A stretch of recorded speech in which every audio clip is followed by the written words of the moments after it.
Hey guys, it's Thursday. It's generally a great day because we're looking forward to Friday.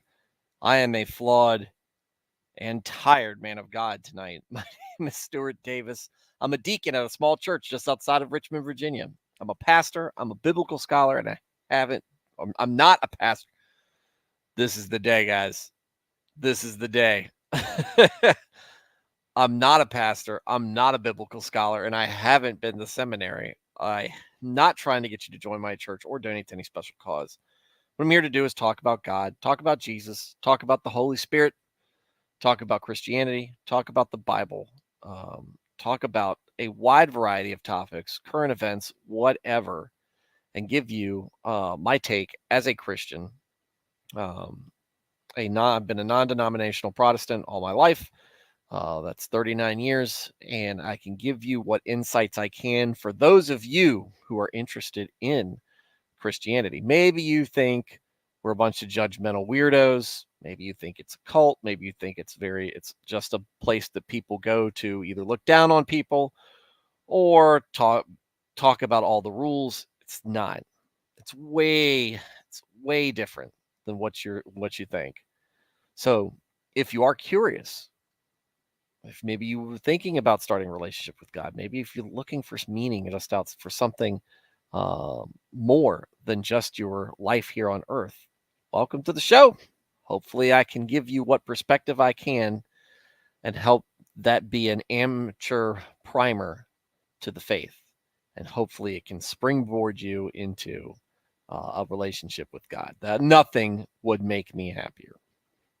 If you are already a Christian and you just enjoy Christian topics and conversations, um, welcome as well. Regardless of where you land, I highly advise checking out the chat.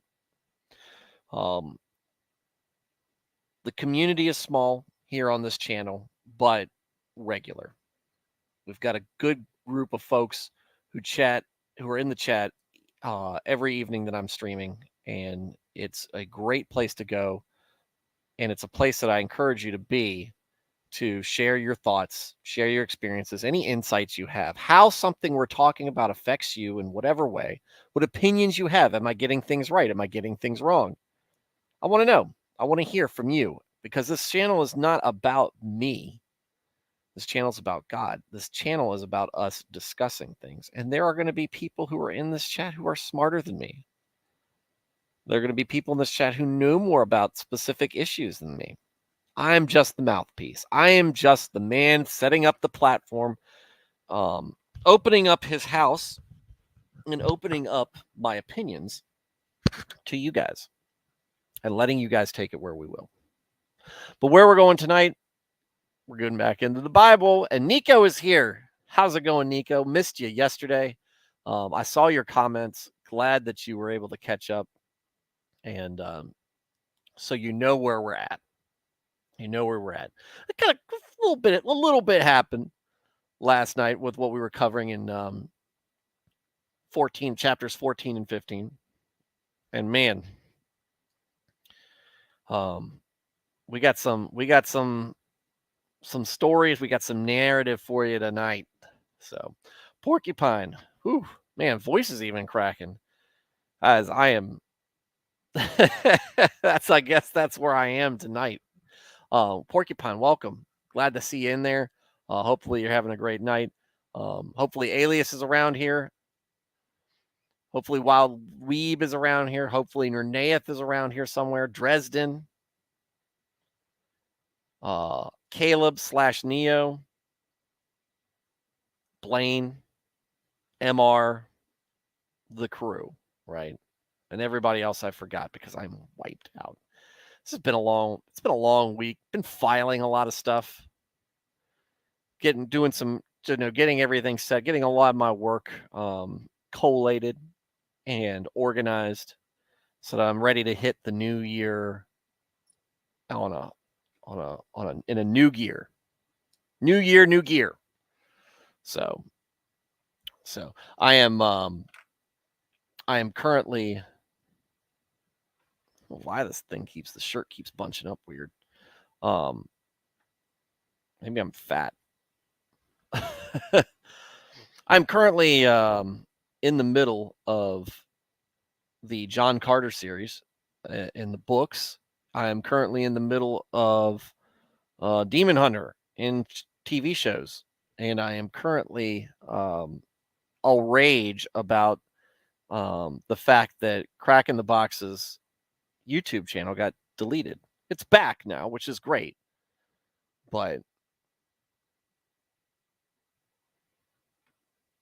YouTube is terrible. Nico, maybe I'm fat. Maybe. I don't know. I'm 6'2", 225.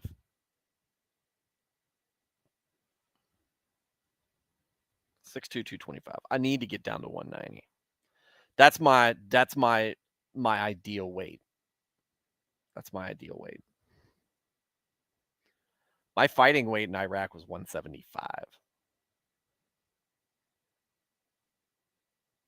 Then I gained a bunch of weight when I got home in a very short amount of time. But yeah, I do need to lose some weight. And coming around, look, next year is right around the corner. So, guys, just so you know, I don't share my birthday online.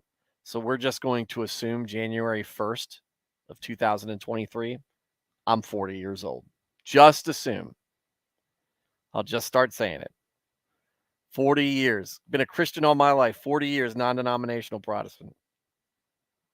There's Dresden. Glad you're here. And so maybe, what are we doing? So next week, I'm going to treat next week like Thanksgiving, probably. Yeah.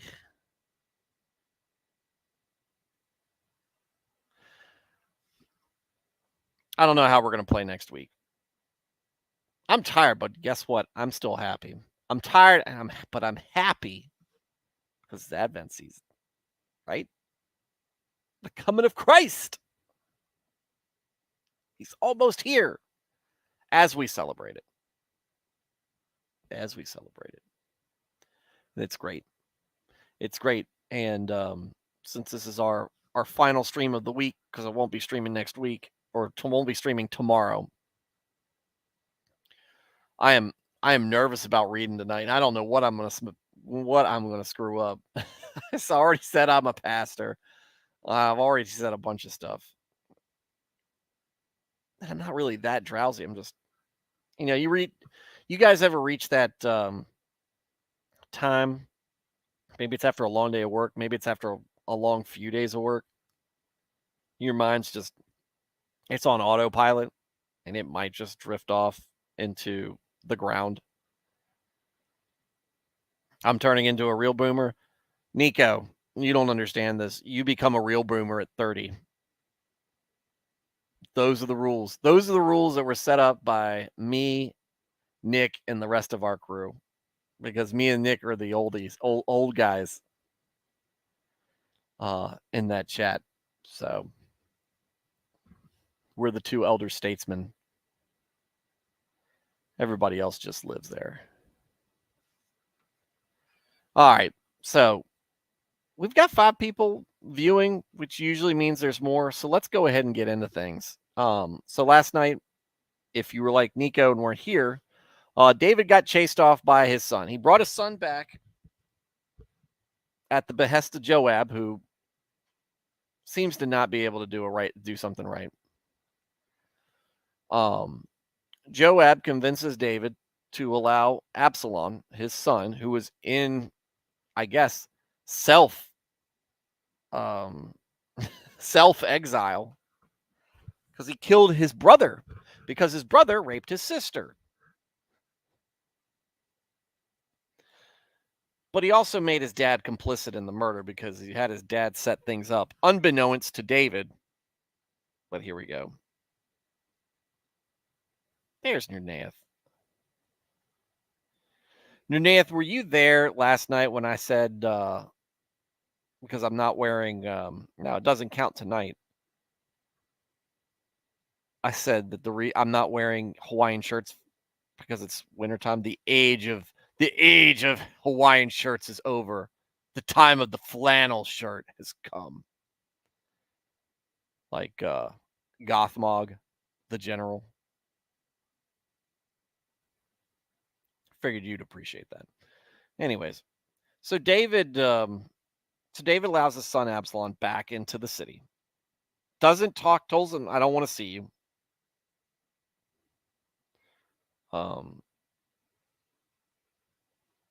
That awkwardness lasts 2 years before Absalom says, "Look, we got to get past this.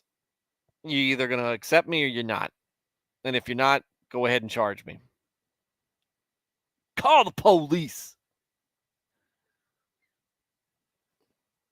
David brings it back. No, doesn't say a word about things. But what Absalom does is plot. And I don't know, the Bible doesn't really say how long he was plotting. But Absalom decides that he's going to sit outside and try to win the people over in Jerusalem. And he does. Blaine's here. Right. All right. And with that said, Absalom took over. But not before David ran out. David leaving Jerusalem, being chased out of Jerusalem, not the first time. It's not my first rodeo, he said. And he left 3 folks behind. And he prayed for Absalom's advisors to be foolish. Now, David has been, up till then, kind of on God's bad side a little bit because of his egregious indiscrepancies. But David took his punishment in stride. And I think that's, why is it fuzzy?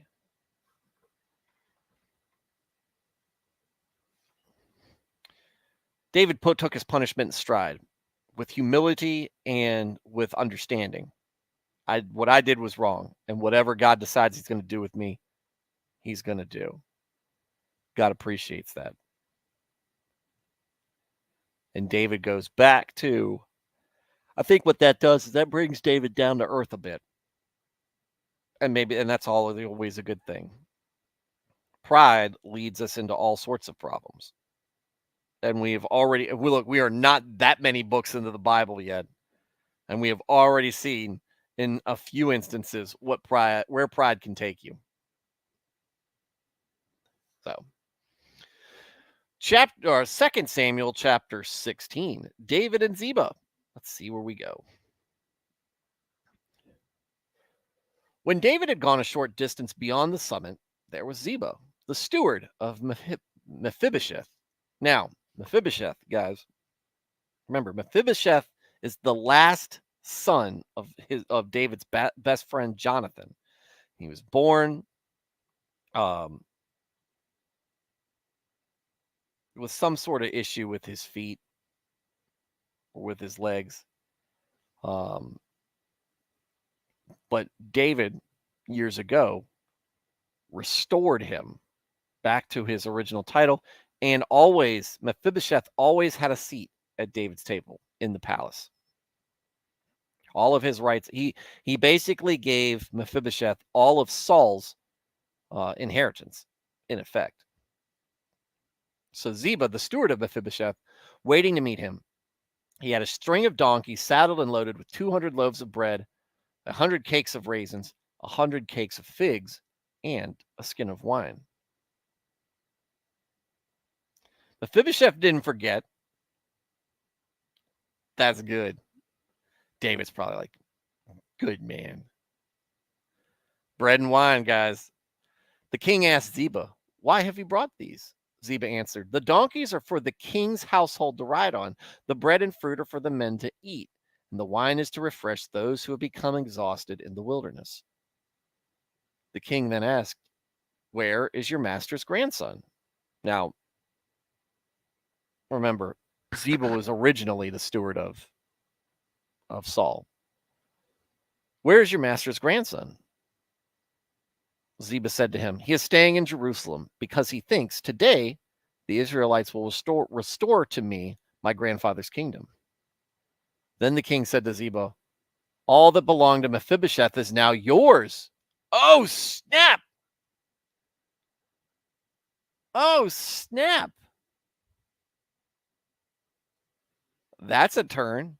So we see Ziba, and he's got stuff. He is part of Mephibosheth's household, and he's got all this stuff. And so David's like, "Man, you didn't need to do this, but where's your master?" Oh, him. Yeah, he's back in Jerusalem because he thinks that things are going to be just like they were when his grandfather was king. Okay, all his stuff is now yours because I'm still the king.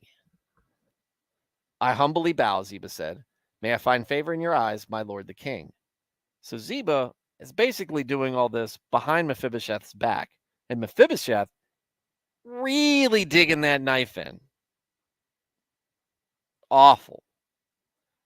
And that really probably has to hurt David, right? He wanted to do right by Saul's family because, again, he cared about Saul. He never tried to do anything against Saul other than run from him. He wasn't involved in any way with Saul's death. Saul is responsible for Saul's death. Saul was killed by Philistines. Saul was killed by his own actions. Saul was caused by his own sins and his lack of obedience to God originally, which caused God to turn his back on him. Set Saul on a path to destruction, and that's exactly where he went. And he took Jonathan down with him. But because David loved Saul so much, because he loved Jonathan so much, he wanted them. He didn't want that family to suffer and be destitute. So he gave Mephibosheth this stuff. And what does Mephibosheth do? Takes it. He's always got a place at the table with the king. What is going on here? I get that your grandfather had a problem with David, which was a stupid problem. But your dad and David were best friends. Mm. As King David approached Bahurim, a man from the same clan as Saul's family came out from there. His name was Shimei. Let's call him Shimei, son of Gera. And he cursed as he came out. He pelted David and all the king's officials with stones, though all the troops and the special guard were on David's right and left. As he cursed, Shimei said, "Get out! Get out, you murderer, you scoundrel! The Lord has repaid you for all the blood you shed in the household of Saul, in whose place you have reigned. The Lord has given the kingdom into the hands of your son Absalom. You have come to ruin because you are a murderer." All that we know, all of that is false. All of that is false. But he doesn't care, I guess. He's convinced himself that David was involved in all of this stuff. Then Abishai, son of Zeruiah, said to the king, "Why should this dead dog curse my lord the king? Let me go over and cut off his head." But the king said, "What does this have to do with you, you sons of Zeruiah? If he is cursing because the Lord said to him, 'Curse David,' who can ask, 'Why do you do this?'" That's a big I don't know about you guys, but to me that sounds like a big turn the other cheek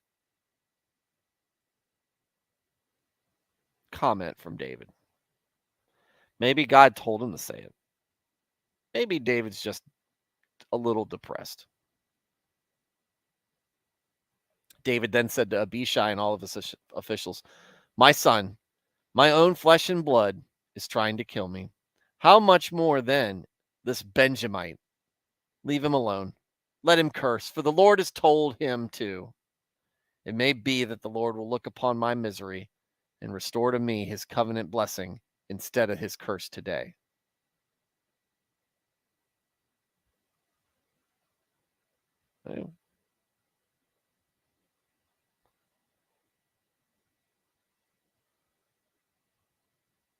Stop. No spoilers, Nernath. You know better than that. We know that that's not, because generally the Bible will say God told this man to do this. What's important here is David's attitude here. David's confidence is probably a little bit low. Confidence in himself, not confidence in God. He's walking down. His head's probably not high. Man's cursing at him. Let him. I deserve it. I am a terrible person. He's feeling it right now. He's feeling it. Now look, let's not get beside. David did not murder Saul, did not murder Jonathan. He didn't murder a single person in Saul's household. He did murder Uriah the Hittite. Nico, David is humble AF. By the way, I got to go back up here to the top. Blaine made a good comment when we were talking about the cakes of fig and the loaves of bread and a skin of wine. Blaine said, "Sounds like a fruit cake." That sounds disgusting now.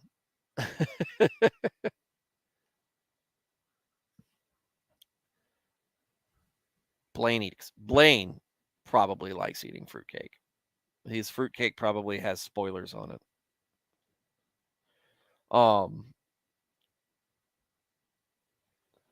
But yeah, David's humbled, right? Again, and this is years, right? This is years after the whole issue with Uriah. But it's a reminder, God saying what he was going to do.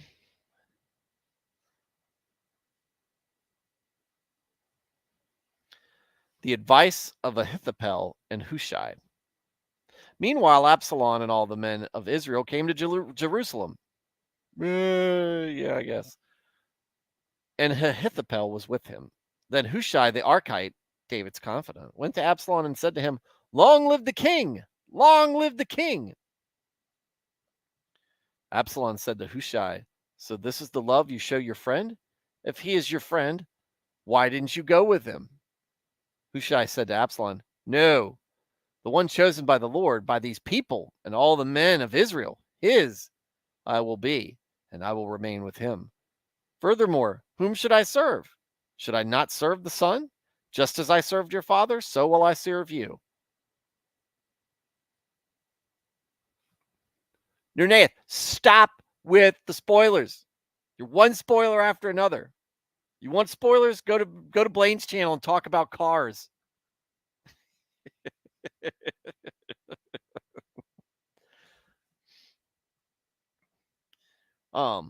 This is an interesting interaction right here. All right, so Hushai was sent to kind of spy for David. So he's in the palace. Absalom comes up to him. He's, "Long live the king! Long live the king!" Now Absalom thinks that it seems Absalom thinks that Hushai's protesting almost. He's talking about David. "Oh yeah, if he's your friend, why don't you go with him?" Hushai responds, No. I serve the man that I look. Think about how general and how how unspecific Hushai is, while also being specific. No, the one chosen by the Lord, by these people, by all the men of Israel, his I will be, and I will remain with him. Furthermore, whom should I serve? Should I not serve the son? He's like, "Yeah, I'm here. I'm helping you out, right? I'm here for whoever the God is from." He's being very vague, but also being very, very specific. I like this. He's being very good about this. Being very clever. Absalom said to Ahithophel, "Give us your advice. What should we do?" Ahithophel answered, "Sleep with your father's concubines, whom he left to take care of the palace. Then all Israel will hear that you have made yourself obnoxious to your father, and the hands of everyone with you will be more resolute." So, yeah, that's the first thing that came. What is your what's your advice to me, oh advisor? Um, sleep with your father's concubines. Go have a good time. Go have a good time.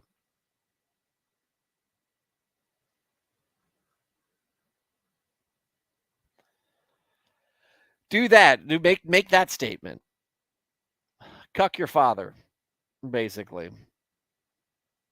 So they pitched a tent for Absalom on the roof, and he slept with his father's concubines in all the sight of Israel, as God said would happen. Kind of. God said wives, I think, as well, but the wives aren't there. Concubines are. Yeah, not stepmom. Step concubine. That's got to be weird. That's got to be weird. It's got to be a weird aspect.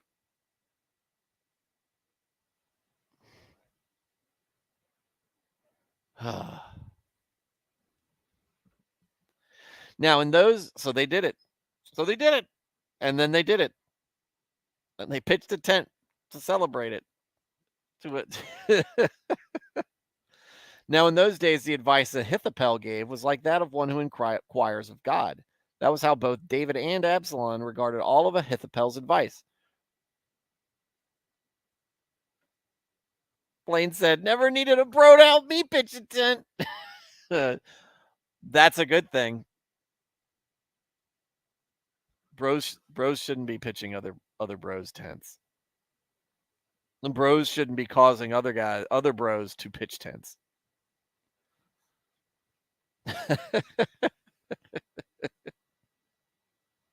I love it. I love it. Well, this is weird though, because they're likening his advice to God. So I wonder, is that a little bit of hubris there? Is that a little bit of trying to make a man into God? I don't know. God has a pretty consistent habit of bringing folks down a peg or two when they do stuff like that. So let's see how this plays out. Chapter 17. Ahithophel said to Absalom, "I would choose 12,000 men and set out tonight in pursuit of David. I would attack him while he is weary and weak. I would strike him with terror, and then all the people with him will flee. I would strike down only the king and bring all the people back to you. The death of the man you seek will mean the return of all. All the people will be unharmed." This plan seemed good to Absalom and all the elders of Israel. It certainly isn't putting an entire town to the sword like Saul did. Seemed like a good time. Like a good plan. But Absalom said, "Summon also Hushai the Archite, so we can hear what he has to say as well." When Hushai came to him, Absalom said, "Ahithophel has given his advice. Should we do what he says? If not, give us your opinion." Hushai replied to Absalom, "The advice Ahithophel has given is not good this time. You know your father and his men. They are fighters and as fierce as a wild bear robbed of her cubs. Besides, your father is an experienced fighter. He will not spend the night with the troops. Even now, he is hidden in a cave or some other place. If he should attack your troops first, whoever hears about it will say, 'There's been a slaughter among the troops who follow Absalom.' Even the bravest soldier, whose heart is like the heart of a lion, will melt with fear. For all Israel knows that your father is a fighter and that those with him are brave."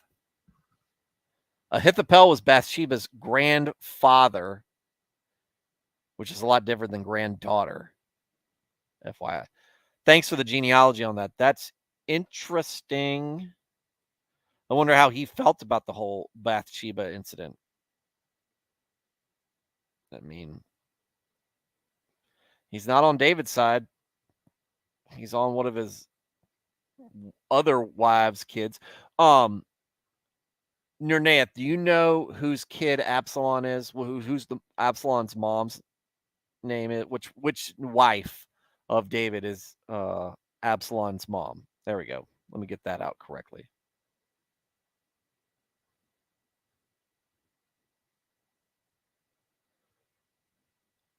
So basically he's saying, look, Ahithophel says, look, now's the time to strike. He's on the run. He's hurting. He's weak. And he doesn't know. He's probably depressed. Go get him now, but only kill him.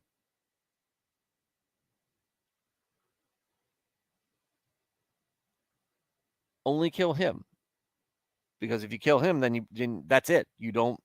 Nobody else has got a blood feud against you or anything. You kill him, and then we go. That's it. And we can bring. You can unite and consolidate your rule there. It's good advice. It really is good advice. Sounds like good advice to me. But Absalom said, "Look, I'm gonna get advice from him, and I'm gonna get advice from this other guy." So he calls Hushai, and he goes, "No, this is not the right time. David is a man of many skills. He does like the Liam Neeson thing, right? And Taken. Um, he's like, you don't want to attack him right now, because now if you walk into an ambush, right, and you end up getting your troops end up getting slaughtered, you're going to have a hard time finding people who want to go chase after David."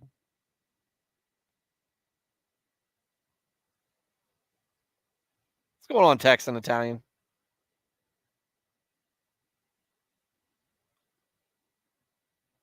Nernaeus says, "I'm telling you, David's life is political after the I'm telling you, David's life is political intrigue after the revenge plot." Yeah, I mean that's what we're seeing here. Maacah, the princess of Geshur, was Absalom's mother. That's why he ran there to his grandfather after killing Amnon. Okay.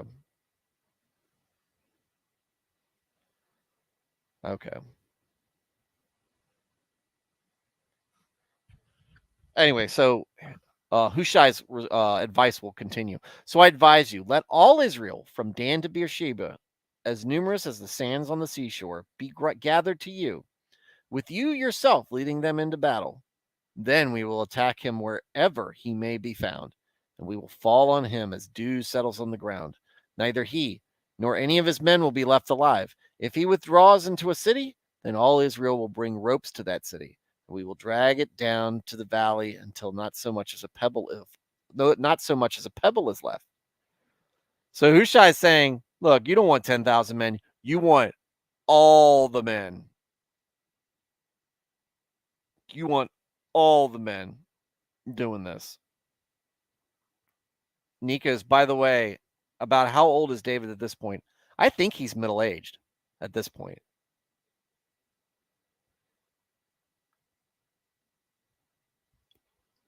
40s, 50s, maybe.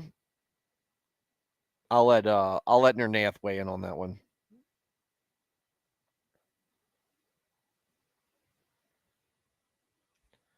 So basically, send everybody, get all your people. Let's nuke it from orbit. It's the only way to be sure. And Absalom and all the men of Israel said, "The advice of Hushai the Archite is better than that of Ahithophel. For the Lord had determined to frustrate the good advice of Ahithophel in order to bring disaster on Absalom." There we go. And what did we see last night?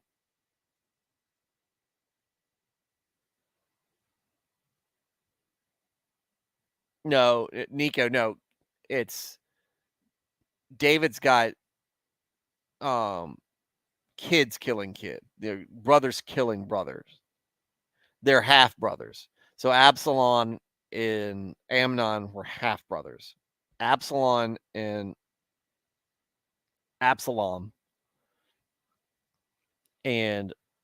Tamir, I think that's her name, Tamir, were full siblings.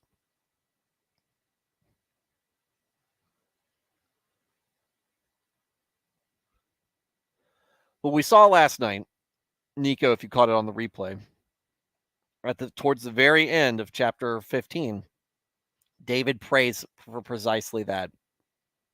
Frustrate the good advice of Ahithophel.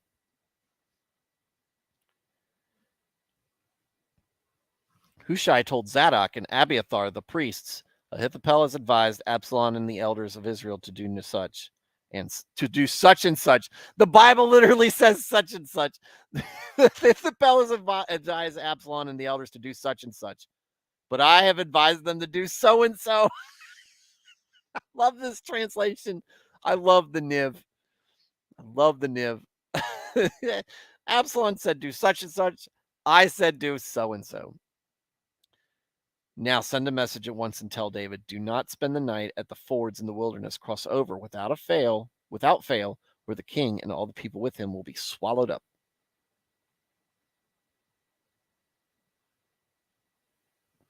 Nico said, I can't keep up with all the names. I need to listen again. It's tough. It's tough. There's a lot of A's in there. There's a lot of A's.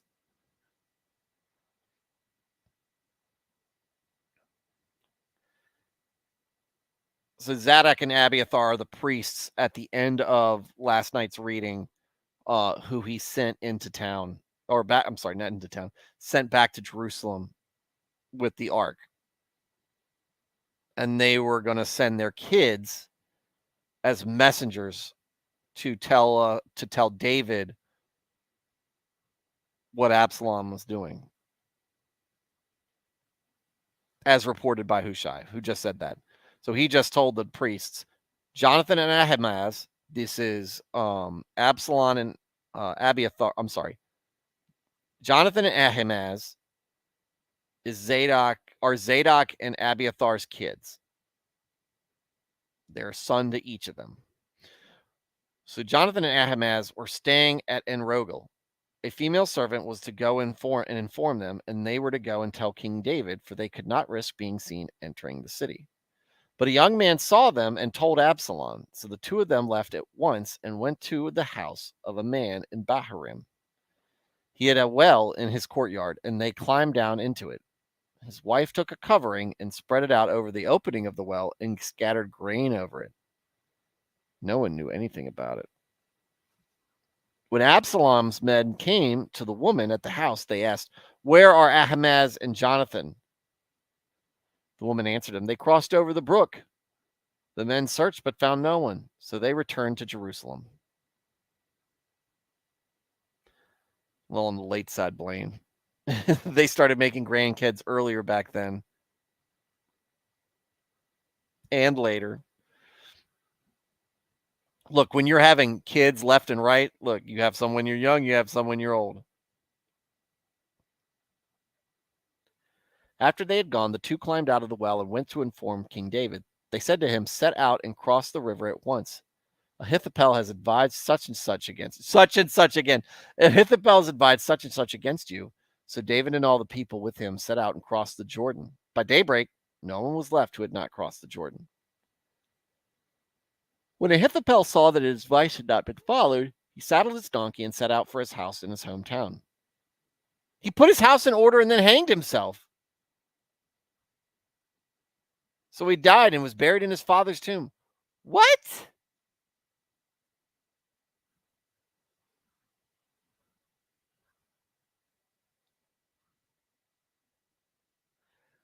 Where did that come from? Man, talk about being salty. Oh, you're not going to listen to me, huh? Guess I'll just kill myself. Literally. When Ahithophel saw that his advice had not been followed, he saddled his donkey and set out for his house in his hometown. He put his house in order and then hanged himself. So he died. Yeah, So he died. Maybe it's because he kind of foresaw that David was then going to beat Absalom, and then Ahithophel was going to be part of the. Didn't want to see the consequences. Yeah, there we go. He knew David was going to kill him, or maybe he knew that, or maybe he felt that now that he had been bested by Hushai, like he's no longer the favored advisor, and he went all stockbroker over that. Where did that come? Blaine says, where did that come from? What is everyone who has a Minecrafting near them? Where did that come from? Is what everyone who has a Minecrafting near them says. Yeah.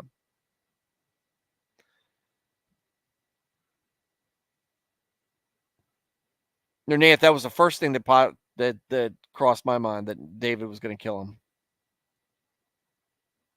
Die on your own terms.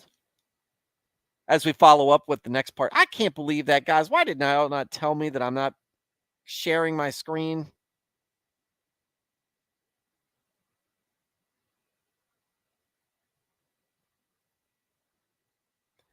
I hate it when I do that. We only got one small part left. Absalom's death. David went to Mahanaim, and Absalom crossed the Jordan with all the men of Israel. Absalom had appointed Amasa over the army in place of Joab. I wonder why. Amasa was the son of Jether, an Ishmaelite, who had married Abigail.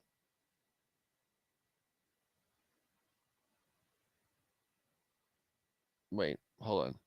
Amasa was the son of Jether. Why did they get into genealogy right in the middle of all this? Amasa was the son of Jether, an Ishmaelite, who had married Abigail, the daughter of Nahash and sister of Zeruiah, the mother of Joab. The Israelites and Absalom camped in the land of Gilead. When David came to Mahanaim, Shobi, son of Nahash from Rabbah of the Ammonites, and Machir, son of Amiel from Lo-debar, and Barzillai, the Gileadite from Rogelim. Why, in the middle of all this, do these? I'm too tired to be reading these.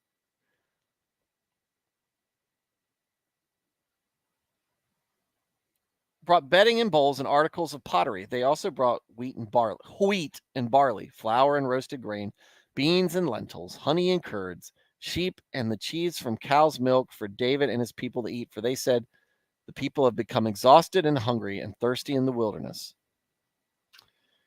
Great, we're going to get a little bit of extra Bible reading because, yeah,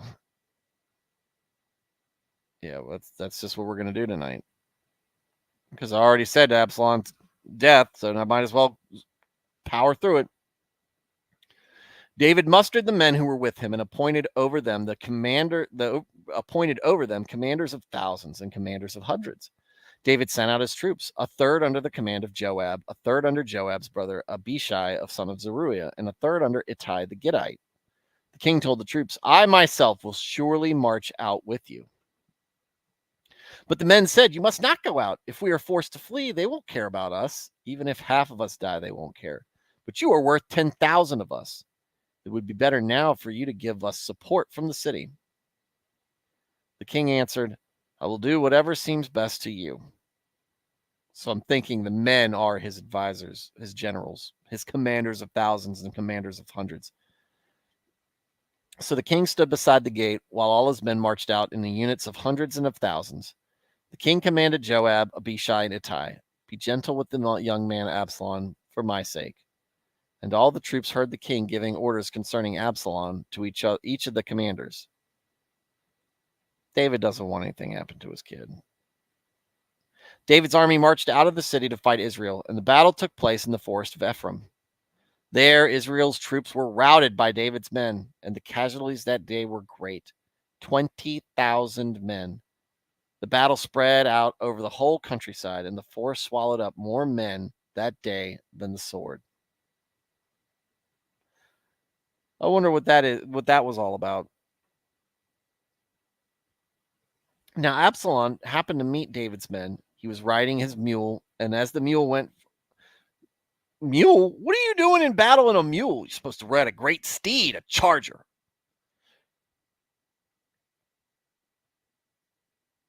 Anyway, he was riding his mule, and as the mule went under the thick branches of a large oak, Absalom's hair got caught in the tree.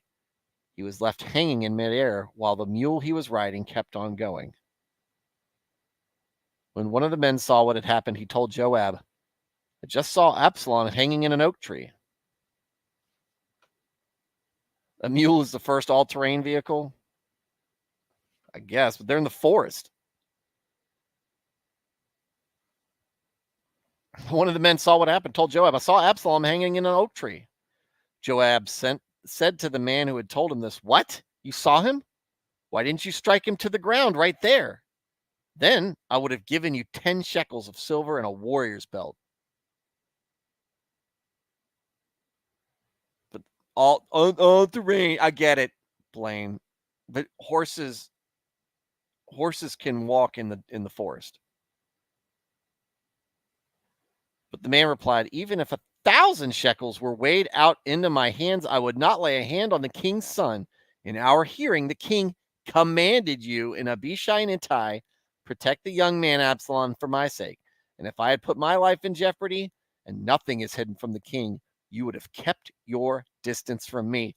Oh, dang. He goes, "Dude, why? Why would I have killed this? I know what the orders are. And you are a snake."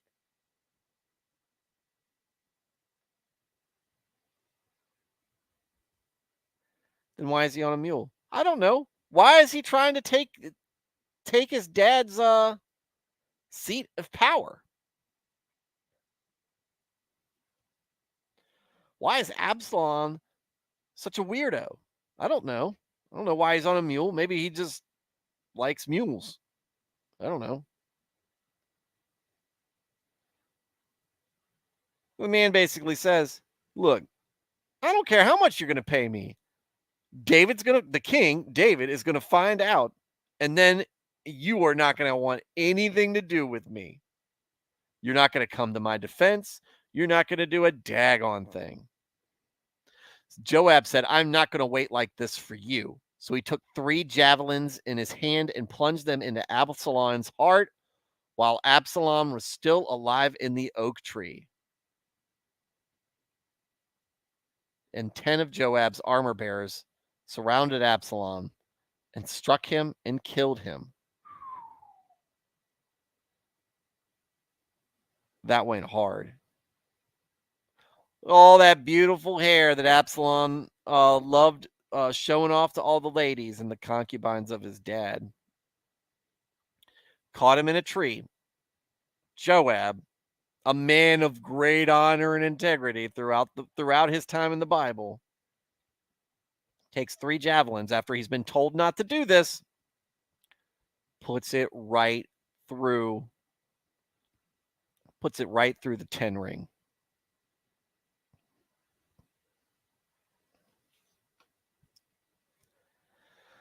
Then Joab sounded a trumpet, and the troops stopped pursuing Israel, for Joab halted them. They took Absalom, threw him in a big pit in the forest, and piled up a large heap of rocks over him.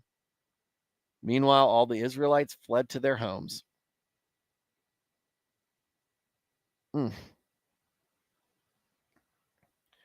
During his lifetime, Absalom had taken a pillar and erected it in the king's valley as a monument to himself.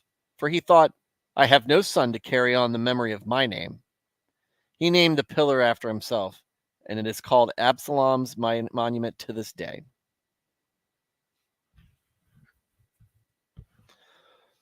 What a way to go.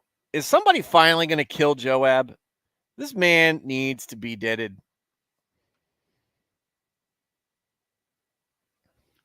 Now Ahimaaz, son of Zadok, said, "Let me run and take the news to the king that the Lord has vindicated him by delivering him from the hands of his enemies." "You are not the one to take the news today," Joab told him. "You may take the news another time, but you must not do so today, because the king's son is dead." Then Joab said to a Cushite, "Go, tell the king what you have seen." The Cushite bowed down before Joab and ran off. Ahimaaz, son of Zadok, said again to again said to Joab, "Come what may, please let me run behind the Cushite." But Joab replied, "My son, why do you want to go? You don't have any news that will bring you a reward." He said, "Come what may, I want to run." So Joab said, "Run." Then Ahimaaz ran by the way of the plain and outran the Cushite. Run, Forrest, run!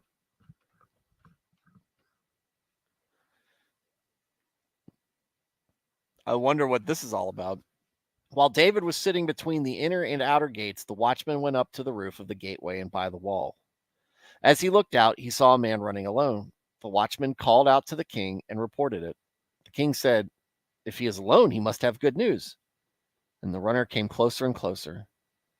Then the watchman saw another runner, and he called down to the gatekeeper, "Look, another man running alone." The king said, "He must be bringing good news too." "Well, he's bringing the same news, maybe." The watchman said, "It seems to me that the first one runs like Ahimaaz, son of Zadok." Oh, he's definitely Forrest Gump now. He's got such a he runs just like Ahimaaz. "He's a good man," the king said. "He comes with good news." Then Ahimaaz called out to the king, "All is well." He bowed down before the king with his face to the ground and said, "Praise be to the Lord your God. He has delivered up those who lifted their hands against my lord the king." The king asked, "Is the young man Absalom safe?" Ahimaaz answered, "I saw great confusion just as Joab was about to send the king's servant and me, your servant, but I don't know what it was." The king said, "Stand aside and wait here." So he stepped aside and stood there. Then the Cushite arrived and said, "My lord the king, hear the good news. The Lord has vindicated you today by delivering you from the hand of all who rose up against you." The king asked the Cushite, "Is the young man Absalom safe?"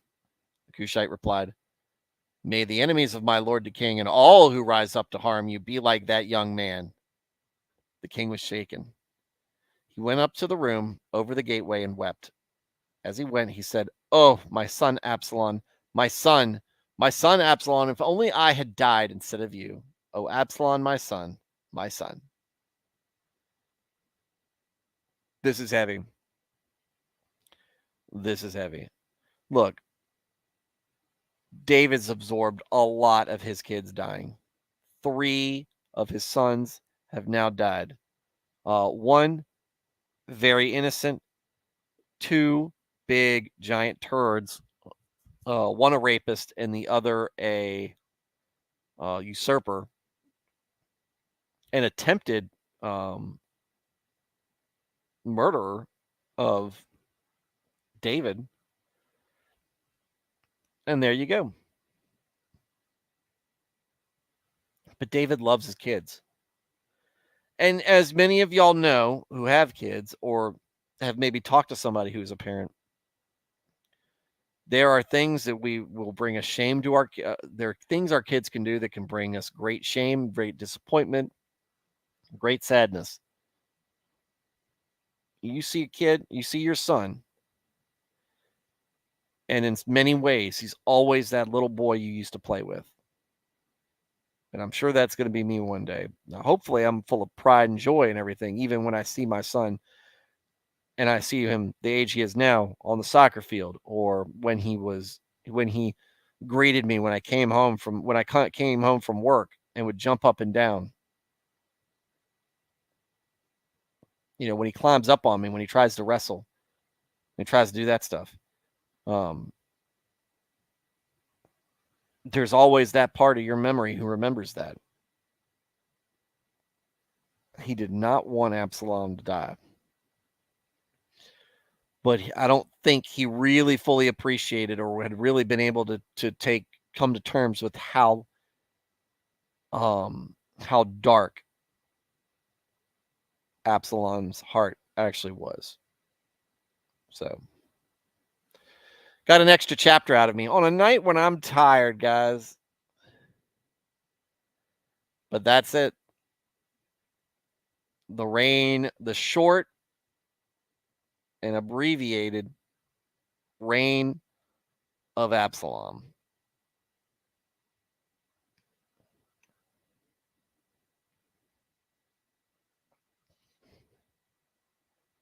So we have 3 dead sons of David.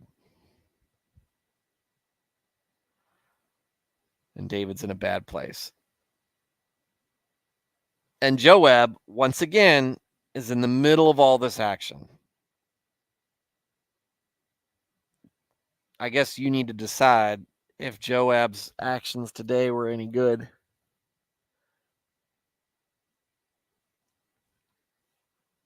Or if he's just a jerk like the rest of them. All right, like I said, guys, I'm tired. I'm not going to drag this out anymore, but y'all have been tuning in pretty faithfully this week. Had a lot of y'all talking, giving a lot of commentary, giving me lots to read from you guys, as well as from the Bible. Thank you. Right? A lot of weather going on. There's storms everywhere.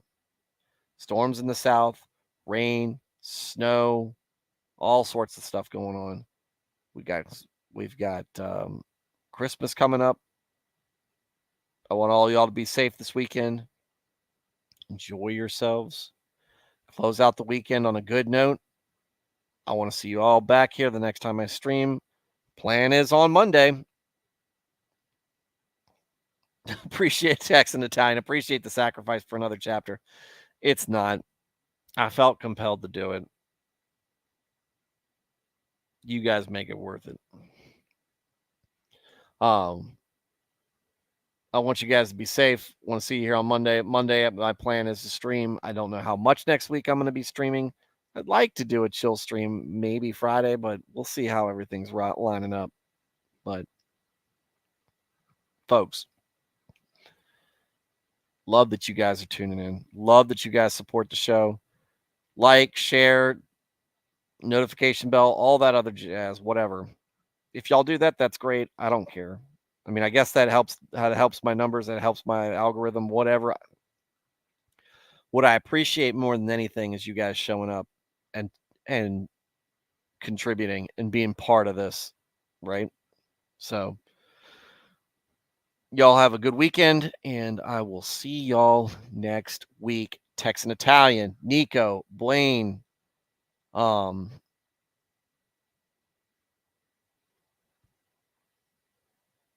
missing something. Porcupine, Dresden, and anybody else who's tuning in.